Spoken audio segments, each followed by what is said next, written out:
1:45, workout's over. We were in the gym by 11, working out, and done by about 12:30. So it's about an hour and a half workout between doing shoulders and arms. That leaves about a half an hour for each, meaning half hour for shoulders, half an hour for biceps, half an hour for triceps. I didn't do cardio at the gym. I'm going to do it when I get home. So I wanted to get a meal in, let it go down, and kind of hit the cardio after I had a couple more meals. Okay, why begin the week with arms and shoulders? Well, the only other option, well, not the only other option, but generally I would maybe do legs on a Monday. I didn't do legs today because yesterday I was so busy. I had a ton of food to prep and stuff like that, where I didn't get a chance to either A, go see my massage therapist, or B, spend an hour or so rolling out my legs on the foam roller. And I knew that if I went and did legs today, I wasn't going to get out of them everything that I could. So, and I made it to bed late last night. I was up late prepping food. So I figured, you know what? I'm going to bang out arms and shoulders. I'm going to train them hard, but it's not going to tax me the way it normally would if I went and I did legs.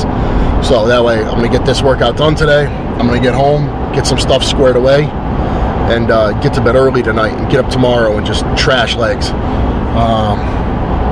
For me, it's really important at this stage to really put my all into my workouts, not necessarily because I'm looking to put on, size, being 2 weeks out from a show, but because I'm looking at those workouts as a way to bring in my condition, especially, when it comes to for something like legs, where if I'm able to train them balls to the wall, it's going to have a positive, assuming that my nutrition and my recovery is on point, it's going to really have a positive effect on my condition. But if I'm going in and I'm not really feeling 100%, and I'm not going to just destroy them the way that I'm capable of, then it's kind of a wasted workout. So I felt good enough today where I could go in and just obliterate arms and shoulders, and I'll save legs for tomorrow. Doing arms and shoulders basically away from chest works, because if I were to go in and train chest tomorrow, your arms and shoulders, they're a little beat up, you're not going to have the best chest workout. So going and doing legs tomorrow, my leg workout is not going to be affected by what I did today. And then seeing as Wednesday is going to be an off day, a day for rest, it's perfect, because if I'm ever able to use a rest day, it's going to be good to have it the day after legs. Chest to chest is a body part for me that requires a lot of attention, and having a day of rest prior to training it is definitely beneficial. Giving everything a chance to kind of build up, and glycogen to build up, and some recuperation to take place is a good way to go into chest day.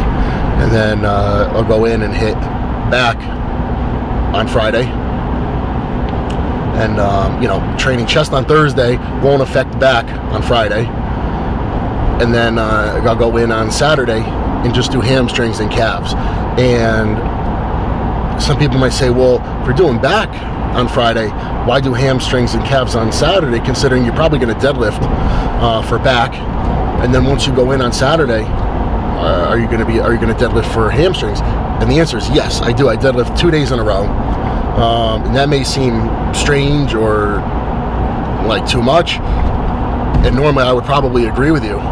But the thing I've noticed is that if I go in, granted, I'm doing the deadlifts in a different fashion each day. And when I go in, I do it for back. I'm doing them at the end of the workout, and I'm emphasizing my back. When I go in and I do it for hamstrings, I'll pre-exhaust all my hamstrings. I'll pre-exhaust my hamstrings, do a whole bunch of hamstring work first, and then when I'm deadlifting, the majority of the movement is in the hips, and I'm not really contracting my back. So believe it or not, having deadlifted the day prior, instead of my back, it's almost like it kind of warmed it up. It's like having put your body through those motions already the day prior, it's almost like it's so fresh in your mind that mechanically your body kind of just falls right into it. At least that's the way it's worked for me. And then Sunday's rest. So, it's 1:45 right now. I typically try to eat. I ate around 9 o'clock this morning. 9:30. Try to eat again around 12:30. Ideally, I like to eat at 9, 12, 2, 4, 6, and 8. Things got a little bit pushed forward today, but I'm still, once I get home, I'm hungry enough right now where I'm going to put down another meal pretty much as soon as I get home at 2 o'clock, so that'll put me back on schedule.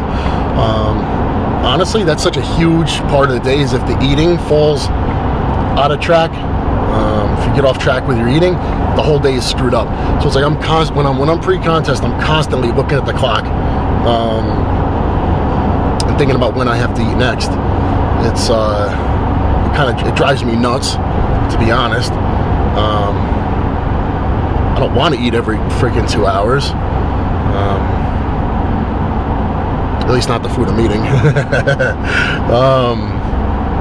But I find that it is more beneficial. And I keep telling myself someday, once I'm done, I'm gonna eat twice a day, and it's gonna be great. Because I'm so sick of eating 6 times a day. But right now you got to do to get the most results. So I'm gonna get home. I'm gonna eat. I'm gonna get some stuff in order for the rest of the day. I've got some work to do on the computer, and some emails and phone calls to make, and mainly in preparation for the Arnold in Australia. So it's a lot of crap like that. Just, I guess you could call it maybe the business side of things.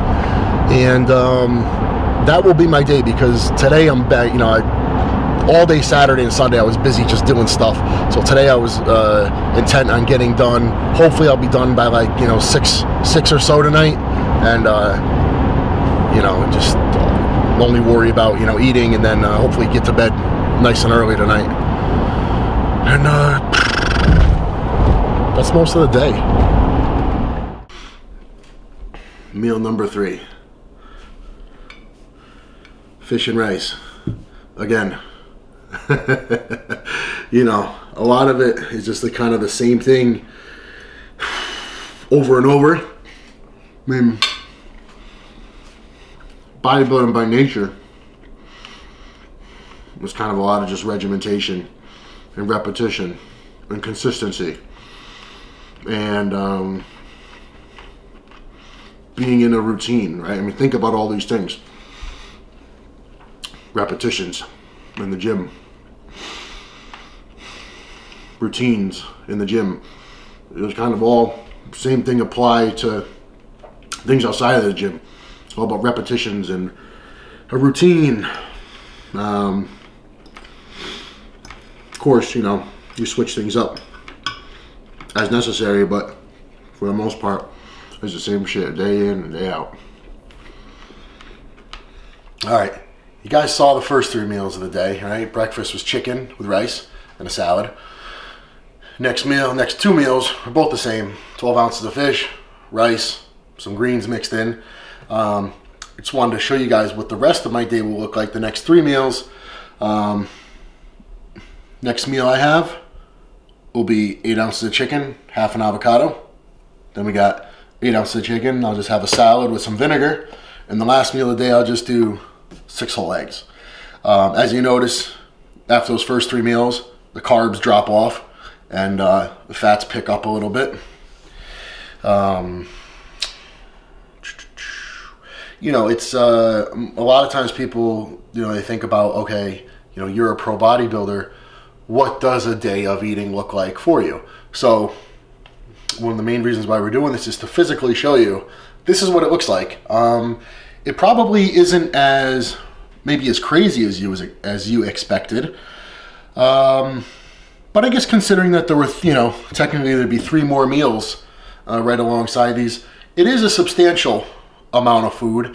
And the idea being that there's really no empty calories. I guess you could make the argument that the white rice could be considered an empty calorie. But, it serves the main purpose of supplying the body with energy and helping you to store glycogen in the muscle cells, and helping to maintain fullness, and as a source of calories, if nothing else. But really, the more nutrient-dense food being the protein sources, being the chicken and the fish, the eggs being a very nutrient dense, at least in my opinion, source of food. You know, considering you have the protein in the white, and then, you know, all that great stuff in the yolk, the good fats, that lecithin, choline, and you know, and obviously all 22 essential amino acids. Avocado, obviously a great source of fat, very high in fiber. And if you guys look up the nutritional profile of it, which actually I was just doing last night, and I was saying to myself, wow, you know, avocado has quite a bit of nutrients in it in terms of the vitamin and mineral profile. Salad, you know, iceberg lettuce, not very nutrient dense, but carrots, absolutely. And the lettuce still serves a purpose, as it, you know, as it helps to, you know, helps you to digest your food. So most, you know, I guess what I'm saying is that even though maybe it's not everything you expected in terms of maybe the quantity, I think that it is fairly nutrient dense, and obviously it's enough to sustain a 260-pound bodybuilder. So it's enough for me. You know, and that's the point, is that everybody requires something different. You know, what I may diet on may be significantly more or significantly less than what someone else may diet on. You may have a guy who's 200 pounds who diets on the same amount as I do, or you may find that there's another guy who's the same size as me who eats significantly less. So, you know, it varies for everybody.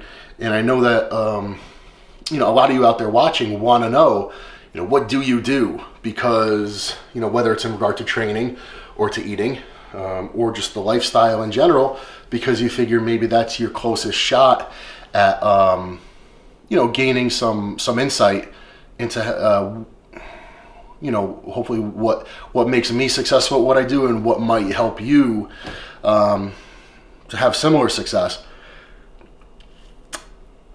And like I said, and it's very reasonable to think that way, but do keep in mind, you know, that what I do and what someone else does, and what you may do, or what may work for you, what you may need to do, it's all relative, it's all different. But I hope that this was helpful to you, you know, seeing this, and you know, take from it what you will.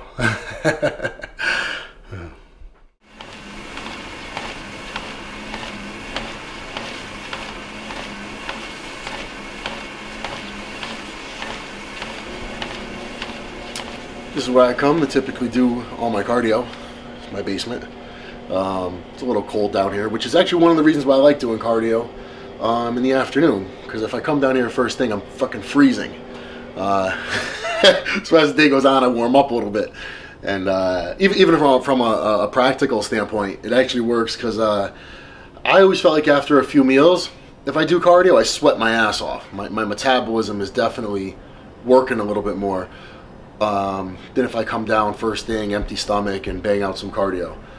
If I do cardio on an empty stomach, though, this is something I'm a big believer in, and you know, you guys know me, you know that I wouldn't just push something just you know, for the hell of it, or because I'm sponsored by Animal, and I've been saying it since day one, I'm a huge believer in nitro, especially when you're dieting, especially when you're on an empty stomach, especially when you're running low, whether it's during training or during cardio. I think branched chain amino acids, you know, are literally your best friend. Obviously, this is high in BCAAs, but it's also a more complete, you know, amino product as well. So, but seeing as it's the afternoon, I've already had a few meals. I don't need that today. So right now, cardio, it's nothing crazy. Half an hour. I jack up the incline, and every 5 minutes I bump it up. And by the end of the session, you know, the incline is up at its highest. And you know, my heart rate is usually around about a $135. So it's not through the roof, but it's, you know, as this cardio session goes on, it's going to be real difficult for me to actually carry on a audible conversation. So it's enough. I think that's the key, I think, in bodybuilding, is enough and nothing less and nothing more, but doing what's enough. The hardest part is finding what is that amount, and it's even more difficult because it seems to be forever changing. Whether it's because of age or, you know, every dieting process, every time you diet, it's a little bit different. So it pays to know yourself.